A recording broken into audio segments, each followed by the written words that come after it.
I was so excited when my family threw me a graduation party. But when I opened the cake box, it said, "Congratulations, loser." My parents laughed like it was a joke. I didn't. I stood up, grabbed my things, and walked out, but not before doing this. 3 weeks later, they called me in a panic because, for the first time in my life, I thought my parents were proud of me. I walked into the house, and it was decorated, actual decorations. Blue and silver streamers.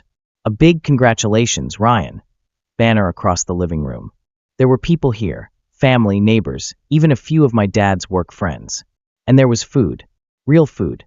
Not just takeout pizza thrown on the table like an afterthought. I had never seen them do this for me before. Not for anything. For Jake. Sure.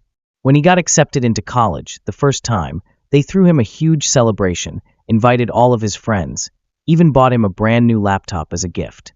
When he failed out a year later, they still acted like he had done nothing wrong, never once raising their voices at him. But for me, nothing. No recognition, no celebrations.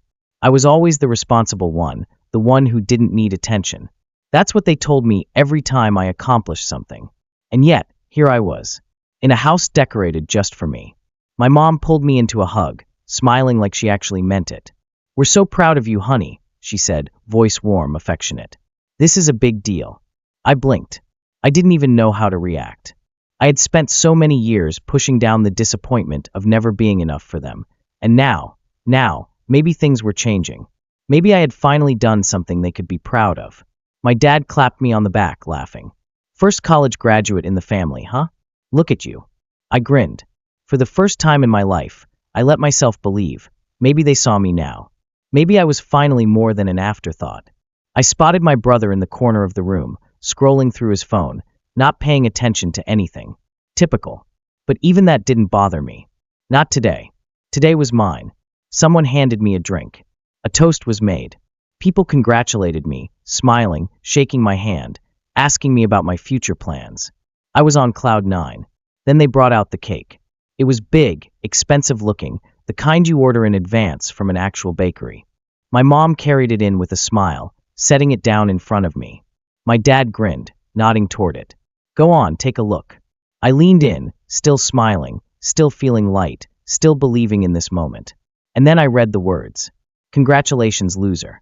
My stomach dropped so fast it felt like I had been sucker punched. For a second, I thought, this can't be right. This has to be a mistake. Then I heard the laughter. It started with my dad, a chuckle at first, then a full laugh, like this was the funniest thing he had ever seen. My mom laughed too, trying to hide it behind her hand like it wasn't that bad. And Jake, he was dying, bent over, holding his stomach, practically wheezing. "Oh, come on," my dad said, seeing my face. "It's a joke." Jake smirked. "Damn, Ryan, don't look so shocked. You know it's funny." I felt like an idiot. A complete, utter idiot. Of course this wasn't real. Of course they weren't proud of me. Why would they be? Why would they change? I scanned the room. A few people looked uncomfortable, glancing at each other, but no one said anything. No one stood up for me. Not one person. I swallowed down the nausea rising in my throat, willing myself to stay composed. A joke. That's all I was to them.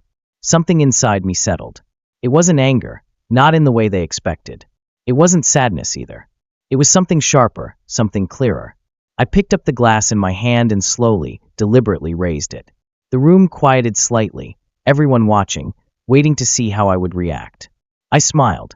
"To my family," I said, my voice smooth even, "for always being exactly who I thought you were." The laughter died down. "To this party," I continued, nodding toward the decorations, the cake. "So much effort, so much thought put into it. I'll never forget it." The silence stretched.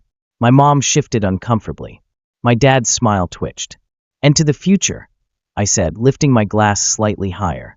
"Because I've finally learned exactly how to treat you, the way you've always treated me." No one spoke. I held their gazes for just a second longer, let the tension thicken, let the unease settle into their bones.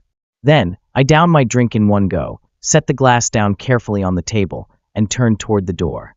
I grabbed my bag, slung it over my shoulder. Before I walked out, I glanced back one last time. Jake was watching me now, the smirk on his face faltering slightly. My dad cleared his throat. "Oh, come on, Ryan, don't be dramatic. It's just a..." I smirked. Oh, and one more thing, but you'll figure it out soon enough. Then I walked out the door. No yelling, no outbursts, no tears, just silence. A thick, suffocating silence that followed me as I left. I didn't need to see their faces to know the confusion was already setting in. They were trying to brush it off, trying to tell themselves I was just being sensitive, that I'd get over it, that I'd come back. They had no idea what was coming, but they would. Soon enough, they would. I was never the son they wanted. Jake was. From the moment we were kids, it was obvious. He could do no wrong. He was the golden child, the favorite, the one my parents lit up for. The one they defended, protected, doted on. The one who got second, third, fourth chances, no matter how badly he screwed up. And me? I was the one they tolerated. I used to wonder why. What made him so much more deserving than me? What did he have that I didn't? I worked hard. I got good grades. I stayed out of trouble. I did everything right. And yet, I was the one they dismissed. It started small. When I was 6, I won a school spelling bee. I came home beaming, holding my little certificate, waiting for them to say something, anything. Jake had drawn some scribbles on a piece of paper that same day. My mom gushed over it, put it on the fridge, called him her little artist. My dad ruffled his hair, said he had real talent. I held out my certificate, hopeful. My dad glanced at it, unimpressed. Spelling? That's not a real skill. My mom smiled at me, but it was a distracted kind of smile. Oh, honey, that's nice. But don't brag, okay? I wasn't bragging. I just wanted them to see me. By the time I was 10, I had stopped trying. Jake got in trouble at school. The teacher was being unfair. Jake broke something in the house. It was an accident.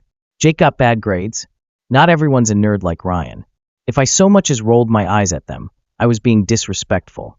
If I asked for something, I was being ungrateful. When Jake got into college, they threw him a massive party. When I got in, my dad barely looked up from his phone. I told myself I didn't care. It wasn't like I needed their approval, right? But some small, stupid part of me still hoped. Hoped that maybe, if I just kept my head down, if I worked hard, if I proved myself, one day they'd see me. One day they'd be proud. Then college came. I knew better than to expect them to help with tuition. I didn't even ask. I got a scholarship, took out loans, worked part-time to cover what I could. Jake, though? He barely made it through high school, and yet, when he got into a second-rate college, my parents were so proud. We'll help you with whatever you need, my mom had told him. And they did. Paid his tuition, bought him a car, sent him money every month. Jake partied his way through his first year, skipped classes, barely passed his exams. By the second year, he flunked out completely. And my parents, they never got mad at him. They never blamed him. They actually felt bad for him. It was too much pressure, my mom had said, shaking her head. We probably pushed him too hard. Pushed him. They handed him everything. But the real slap in the face? The part that made something in me finally snap? They started planning his second chance. They found another college, made calls, pulled strings to get him in again. They told him this time would be different. They told him they'd still support him, pay for what he needed, make sure he had an apartment close to campus. And then they told me I'd be co-signing his lease. Like it was a given. Like it was my responsibility to make sure Jake had a place to live while he got his second chance. You have good credit, my dad had said. It won't cost you anything, it's just a signature. I should have said no. But I didn't. I was so used to doing what they expected of me that the words were out of my mouth before I even thought about it. Yeah, fine. They barely even acknowledged it. Just assumed I'd fall in line, like always. Jake didn't say thank you. Didn't even acknowledge what I was doing for him. And that was the moment I realized. It would never stop. No matter what I did, I would never be enough for them. I could have walked the moon, and my dad would have shrugged, my mom would have smiled politely, and Jake would have cracked some joke about how I was trying too hard. It wasn't that they didn't see me. It was that they didn't care. And when I walked into that graduation party, and I saw the decorations, and I saw the banner, and I saw my mom's smile and my dad's handshake, and I thought, maybe this time is different. Maybe this time they're proud. And then they gave me that cake. And they laughed. And I knew. They would never respect me. But that was fine. Because after that night, they would never use me again. I walked out of that house, but not before I made one last call. Not before I did the one thing they never saw coming.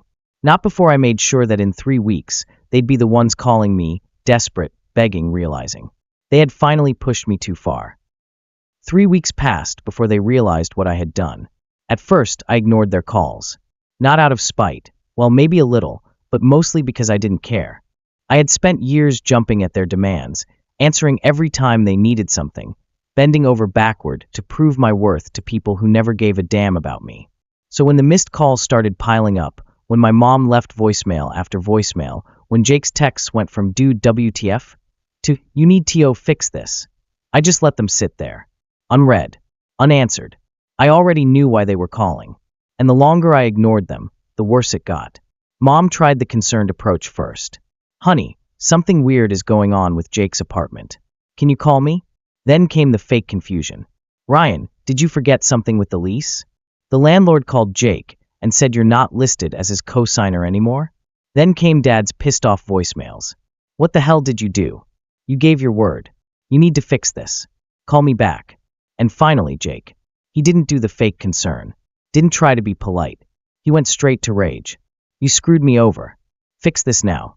I smiled when I read that one. 3 weeks ago, I had left that party with one last thing to do. I had gone straight to my car, pulled out my phone, and called the landlord's office.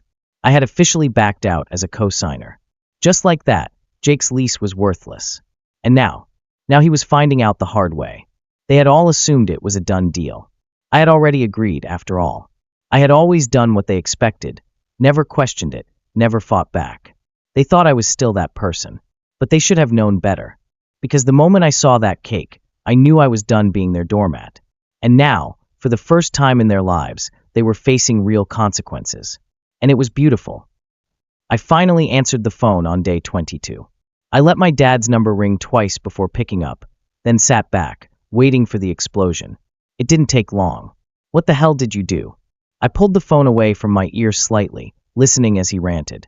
"You made a commitment. You gave your word. Your brother's lease is about to fall through, and you need to fix it now." I didn't say anything. Didn't argue. Didn't explain. Just let him burn himself out. Eventually, he realized I wasn't interrupting. He went quiet for a second, then his voice dropped into that low, dangerous tone. The one he always used when he wanted me to feel guilty. "You need to be a man and take responsibility." That almost made me laugh. Responsibility? Where was this speech when Jake failed out of school? When he wasted the money they threw at him?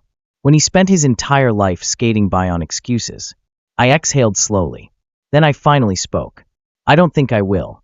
Silence. I could practically hear the disbelief crackling on the other end of the line. "What?" I said. I repeated, calm, steady. "I don't think I will." The silence stretched. Then like a dam breaking. "You selfish little." I hung up. He called back immediately. I let it ring.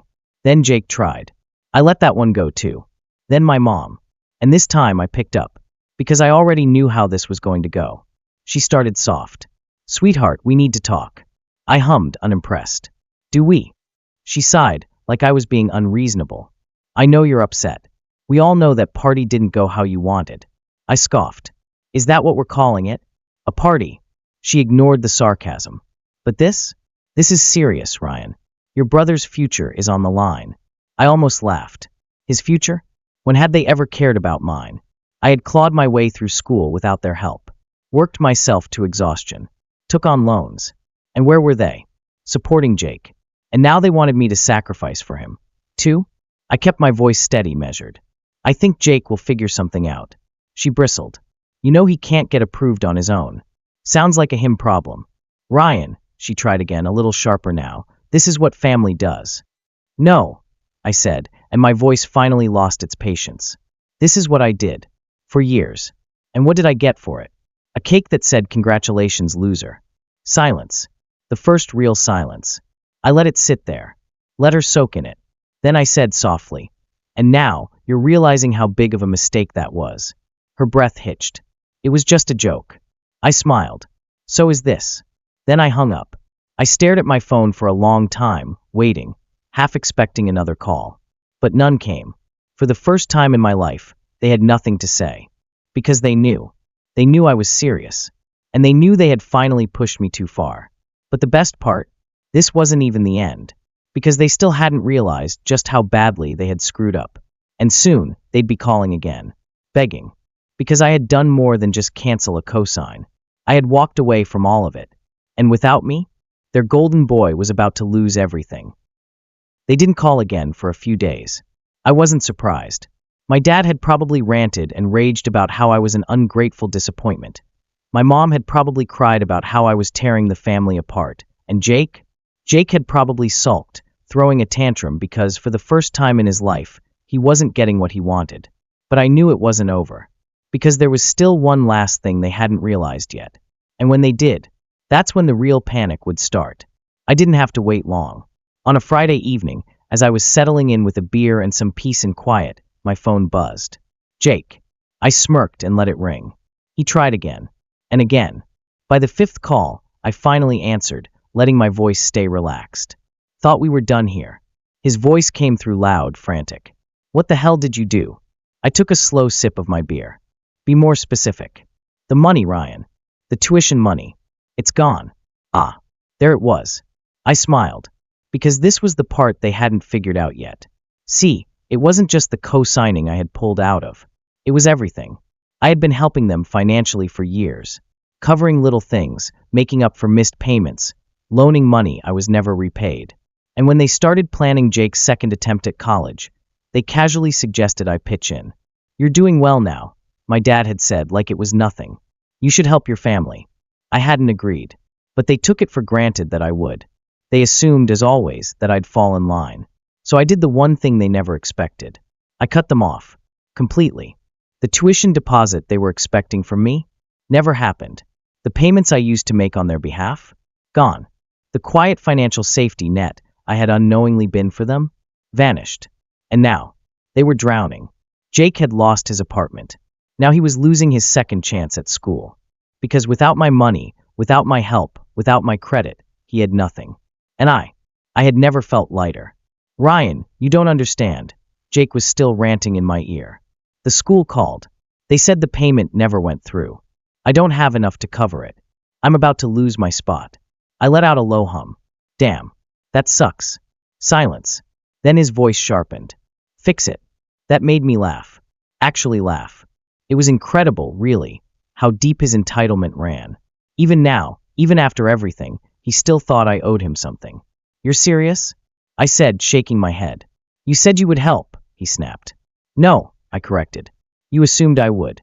Big difference. He spluttered. Mom and Dad said. I cut him off. Oh, I'm sure they did.